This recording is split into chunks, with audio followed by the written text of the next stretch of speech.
Hello అండి అందరికీ. MRO Indumati కథకు స్వాగతం.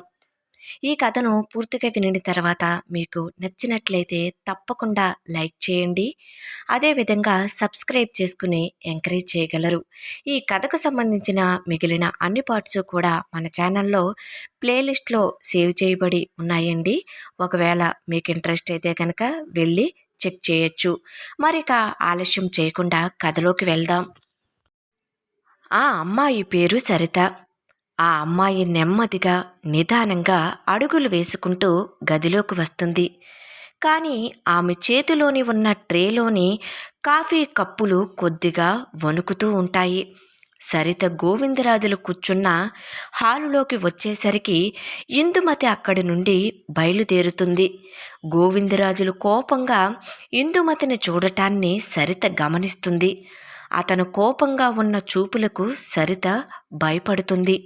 అతను కోపంగా ఉన్నాడని అర్థం చేసుకున్న ఆమె హడావడిగా గోవిందరాజుల దగ్గరకు వెళ్ళి వణికిపోతూ ఒక కాఫీ కప్పును ట్రే నుండి అందుకోబోతుంది. కానీ ఆమె చేతులు వణకటంతో కాఫీ కప్పు కొంచెం పక్కకు జరిగి నేల మీద పడిపోతుంది. ఆ రోజు సరిత నిద్ర లేచి ఎవరి ముఖాన్ని చూసిందో గాని అదృష్టం వలన ఆ కప్పు నేల మీద పడింది. కానీ పొరపాటున గోవిందరాజుల మీద పడి ఉంటే అతని కోపానికి సరిత బలి అయిపోయేది. కప్పు నేల మీద పడటాన్ని గమనించిన గోవిందరాజులు, ఏమే, నీకు సరిగ్గా పని చేయటం రావటం లేదా దద్దమ్మ అని తీవ్రమైన కోపంతో సరిత వైపు చూసి అరుస్తాడు. గోవిందరాజులు అలా గట్టిగా కేకలు వెయ్యటంతో సరిత మరింత భయపడుతుంది. ఆమె చేతులు కాళ్ళు వణుకుతాయి. ఆమె ముఖం పాలిపోతుంది. సరిత రెండు కళ్ళల్లో భయంతో నీళ్లు నిండుకుంటాయి. ఆమె నోటు నుండి మాట రావటం లేదు. ఆమె దీనంగా ఇందుమతి వైపు చూస్తుంది. ఆ చూపులో తాను ఈ బానిస బ్రతుకులో ఎందుకు ఉండవలసి వస్తుందో, ఇక్కడి నుండి ఎలా బయటపడాలో తెలియని ఆవేదన, నిస్సహాయత స్పష్టంగా కనిపిస్తాయి. సరిత నుంచి బయటకు కనిపించని ఒక నిశ్శబ్ద రోదన చేస్తున్నట్లు ఇందుమతికి అనిపిస్తుంది. ఇందుమతి ఆ క్షణంలో సరిత కళ్ళల్లోని బాధను, నిస్సహాయతను గమనిస్తుంది. ఎందుకు ఈ అమ్మాయి ఇక్కడ ఉంది? ఈ అమ్మాయి కళ్ళల్లో ఇంత బాధ దేనికి? చదువుకోవలసిన వయసులో ఈమె ఎందుకు ఇలాంటి జీవితాన్ని గడుపుతుంది అని అనేక ప్రశ్నలు ఇందుమతి మెదడును తొలిచివేస్తాయి. అక్కడే నిలుచుని ఉన్న సరిత ఒక చిన్న దీనమైన చూపును ఇందుమతికి విసురుతుంది. ఆ చూపులో సహాయం చేయవలసిందిగా ఒక నిశ్శబ్ద అభ్యర్థన ఉంటుంది. ఒక నిమిషం పాటు ఇందుమతి మరియు సరితల ఇద్దరి కళ్ళు కలుస్తాయి. సరిత తన నోటితో చెప్పకపోయినా ఆ చూపులో తనలోని ఆవేదన మొత్తాన్ని ఇందుమతికి తెలియజేసినట్లు అనిపిస్తుంది. ఈ అమ్మాయికి ఏదో పెద్ద సమస్య ఉందని, ఈమె జీవితం ఈ గోవిందరాజుల గుప్పిట్లో బందీ అయిందని ఆమెకు అనిపిస్తుంది. సరిత వణుకుపోతూ నిలబడి ఉండగానే అక్కడికి సరిత వాళ్ళ నాన్న కొండయ్య వస్తాడు. అతను గోవిందరాజుల ఇంట్లో పని చేస్తాడు. ఆ కారణం వలనే సరిత కూడా అక్కడ ఉండి ఉంటుంది. గోవిందరాజులు సరితను తిడుతూ ఉండటం విని అతను హడావడిగా వస్తాడు. అతని ముఖం కూడా భయం, ఆందోళనతో నిండి ఉంటుంది.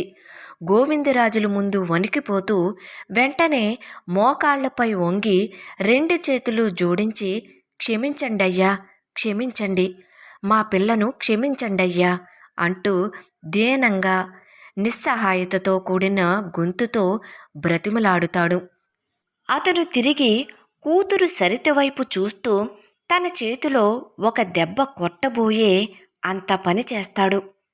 ఏమే పిచ్చిదానా, ఏం చేస్తున్నావో నీకు తెలుస్తుందా? బుద్ధి లేదా నీకు అని గట్టిగా మందలిస్తాడు. ఆ తర్వాత మళ్ళీ గోవిందరాజుల వైపు తిరిగి తన చేతులను జోడిస్తూ, అయ్యా, నా కూతురుకు ఇంకా అలవాటు కాలేదు, కొత్త కదా, తెలియక అలా చేసిందని సర్ది చెప్పుకోవటానికి ప్రయత్నిస్తాడు. ఇది చిన్న పిల్లబాబు, ఇప్పుడిప్పుడే పనులు నేర్చుకుంటుంది. నా బిడ్డపై కొంచెం దయ చూపి క్షమించండయ్యా అంటూ గోవిందరాజుల ముందు తల వంచుకుని తన కూతురును గోవిందరాజుల కోపం నుండి కాపాడుకునే ప్రయత్నం చేస్తాడు. కొండయ్య ముఖంలో ఒక తండ్రిగా తన కూతురుని కాపాడుకోవాలనే ఆవేదన ఉన్నా, గోవిందరాజుల పట్ల ఉన్న అపారమైన భయం, విధేయత స్పష్టంగా కనిపిస్తాయి.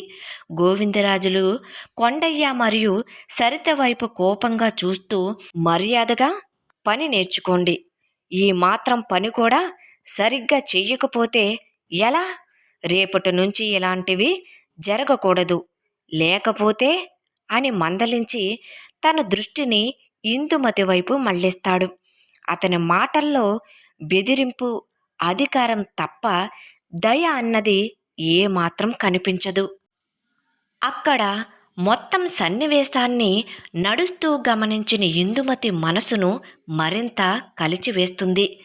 ఒక తండ్రి తన కూతురుని తిట్టవలసి రావటం, ఒక గ్రామ పెద్ద ముందు ఇలా ప్రాధేయపడటం, సరిత కళ్ళల్లోని నిస్సహాయత, ఇవన్నీ గోవిందరాజుల ఆధిపత్యం ఎంత దారుణంగా ప్రజల జీవితాలను ప్రభావితం చేస్తుందో తెలుస్తుంది. సరిత జీవితం, ఆమె కుటుంబం గోవిందరాజుల చేతుల్లో బందీలుగా ఉన్నాయని ఇందుమతికి అర్థమవుతుంది. సరిత కథ గోవిందరాజుల కథకు ఒక కీలకమైన మలుపు అవుతుందని ఇందుమతికి ఆ క్షణంలోనే అనిపిస్తుంది. ఈ రోజు జరిగిన అవమానం, సరిత కళ్ళల్లో చూసిన బాధ ఇందుమతిని ఒక యుద్ధానికి సిద్ధం చేస్తాయి. ఆమె ముందు ఒక పెద్ద సవాలు ఉంది. దోసరపాములో న్యాయాన్ని, శాంతిని తీసుకురావటం అనేది అంత సులభం కాదని తెలిసినా ఆమె వెనకడుగు వేయాలని అనుకోదు. ఇలా అనుకుంటూ బయటకు వచ్చిన ఇందుమతి కారులో కూర్చుని తన చేతిలో ఉన్న ఫైలును తన సీటు ప్రక్కన పెట్టి కారు విండో నుండి బయటకు చూస్తుంది. ఆమె ముఖం చాలా కూల్గా ఉన్నా ఇందుమతి మనసులో మాత్రం ఒక యుద్ధం మొదలవుతుంది. గురునాథం కారును తిన్నగా ఆఫీసు వైపు పోనిస్తాడు. ఆ రోజు మొత్తం ఇందుమతి ఆఫీసులోనే గడుపుతుంది. గోవిందరాజుల కేసుతో పాటు ఇతర పెండింగ్ ఫైళ్లను కూడా చూస్తుంది. ఆలస్యం మరియు స్థానిక నాయకుల జోక్యం వలన ప్రజలు ఎంతగా ఇబ్బంది పడుతున్నారో ఆమెకు అర్థమవుతుంది. గోవిందరాజులు కేవలం తన స్వార్థం కోసమే కాదు, ఈ మొత్తం వ్యవస్థను తన గుప్పిట్లో పెట్టుకోవటానికి ప్రయత్నిస్తున్నాడని ఆమెకు అర్థమవుతుంది. సాయంత్రం 6 గంటల వరకు ఆమె ఆఫీసులోనే ఉండి వర్క్ చేస్తుంది. తిరిగి సాయంత్రం కారులో ఇందుమతి తన క్వార్టర్స్కు బయలుదేరుతుంది. ఇందుమతి ఇంటి ముందు కారు ఆగగానే గురునాథం కారు దిగి డోర్ ఓపెన్ చేస్తాడు. ఇందుమతి నిశ్శబ్దంగా బయటకు దిగుతుంది. గురునాథం తల వంచి గుడ్ నైట్ మేడం అని చెప్పి తిరిగి కారులో వెళ్ళిపోతాడు. ఇందుమతి గేటు తెరుచుకుని తన ఇంటి లోపలికి అడుగు పెడుతుంది. ఇంటి లోపల అలుముకున్న నిశ్శబ్దం ఆమె మనసులోని అలజడిని మరింత పెంచుతుంది. లైట్స్ వేసి తన హ్యాండ్ బ్యాగ్ను ఒక ప్రక్కన పెట్టి నేరుగా లోపలి గదిలోకి వెళ్తుంది. ఆ గదిలో కిటికీకి ప్రక్కగా చెక్కతో తయారు చేసిన ఒక పడక కుర్చీ ఉంటుంది. ఇందుమతి తిన్నగా వెళ్ళి ఆ పడక కుర్చీలో కూర్చుంటుంది. ఈరోజు మొత్తం బిజీగా వర్కులో ఉండటం వలన బాడీ అలసిపోయినట్లు ఉండి కుర్చీకి వెనకకు జారబడి ముందుకి వెనక్కి మెల్లగా ఊగటం మొదలు పెడుతుంది. అలా ఊగుతున్న ఆమె కళ్ళ ముందు గోవిందరాజుల పొగరు, అతని మాటలు, అతని చేతిలోని చుట్టపొగ కనిపిస్తూ ఉంటాయి. వాళ్ళు నదులు, నేను సముద్రం లాంటివాడిని, ఇక్కడే ఉంటాను. ఈ మాటలు ఒక సవాలుగా ఆమె చెవుల్లో మారుమోగుతుంటాయి. కానీ ఆ కోపాన్ని మించి గోవిందరాజుల ఇంట్లో చూసిన సరిత కళ్ళల్లోని బాధే ఇందుమతి మనసును ఎక్కువగా ఆక్రమిస్తుంది.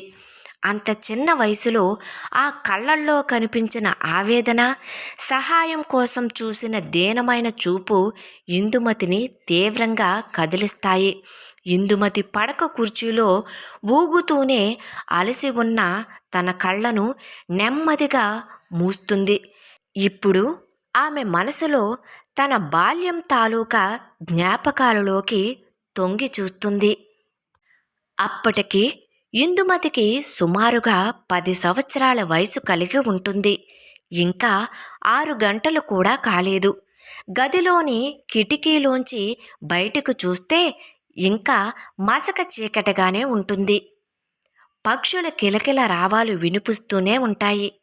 కానీ ఇందుమతికి ముందు రోజు రాత్రి నుండి సరిగ్గా నిద్ర పట్టదు. ఆ మరుసటి రోజు ఆమెకు చాలా ముఖ్యమైన రోజు కాబట్టి. ఎందువలనంటే ఆ రోజు ఇందుమతి చదువుకునే ప్రభుత్వ స్కూలులో కొత్తగా కట్టిన తరగతి గదులు ప్రారంభం కాబట్టి. ఎప్పుడెప్పుడు ఓపెనింగ్ జరుగుతుందా, ఎప్పుడు తన ఫ్రెండ్స్తో ఆ కొత్త తరగతిలో కూర్చుని టీచర్ చెప్పే పాఠాలను విందామా అని తెగ ఎదురు చూసేస్తుంది. ఆ రోజు ఎట్టి పరిస్థితుల్లోనూ స్కూలుకి ఆలస్యంగా వెళ్ళకూడదని ఇందుమతి నిర్ణయించుకుంటుంది. అందువలనే ఎక్కడా లేని హడావడిని మొదలు పెడుతుంది. నిద్ర మంచంపై నుండి లేచి తన ప్రక్కనే ఉన్న వాళ్ళ అన్నయ్య హరిని నిద్ర నుండి లేపటానికి ప్రయత్నిస్తుంది. హరి ముఖంపై ఉన్న దుప్పటిని నెమ్మదిగా ప్రక్కకు లాగుతూ, అన్నయ్య, లే అన్నయ్య, చాలా టైం అవుతుంది, మనం స్కూల్కి వెళ్ళాలి అంటూ హరిని తడుతుంది. హరి మాత్రం తన చెల్లెలు ఇందుమతి మాటలను ఏమాత్రం పట్టించుకోకుండా గాఢ నిద్రలో మునిగిపోయి ఉంటాడు. అది గమనించిన ఇందుమతి మళ్ళీ హరిని లేపుతుంది. హరి తన 2 కళ్ళను చేతులతో నులుముకుంటూ, ఏమిటి ఇందు, ఇంకా తెల్లవారలేదు, కొంచెం సేపు పడుకోనివ్వవే అంటూ చిరాకు పడతాడు. హరి ఇందుమతి మీద 2 సంవత్సరాల పెద్దవాడు ఉంటాడు. అందువలనే ఇద్దరు ప్రస్తుతానికి ఒకే స్కూలులో హరి 5వ తరగతి చదువుతూ ఉంటే ఇందుమతి 4వ తరగతి చదువుతుంది. ఇద్దరూ కలిసే బడికి వెళ్ళటం, బడి పూర్తయిన తర్వాత ఇద్దరూ కలిసే తిరిగి ఇంటికి రావటం చేస్తూ ఉంటారు. లేదన్నయ్యా, మనం తొందరగా వెళ్ళాలి, లే అన్నయ్య అంటూ బ్రతిమలాడుతూ అడుగుతుంది ఇందుమతి. ఇంతలో ఇంటి బయట ఊడ్చి కల్లాపి జల్లి ముగ్గు వేసి లోపలికి వచ్చిన ఇందుమతి తల్లి ఇందుమతి మరియు హరి ఉన్న దగ్గరకు వస్తుంది. ఎంఆర్ఓ ఇందుమతి కథ కొనసాగుతుంది. Thank you.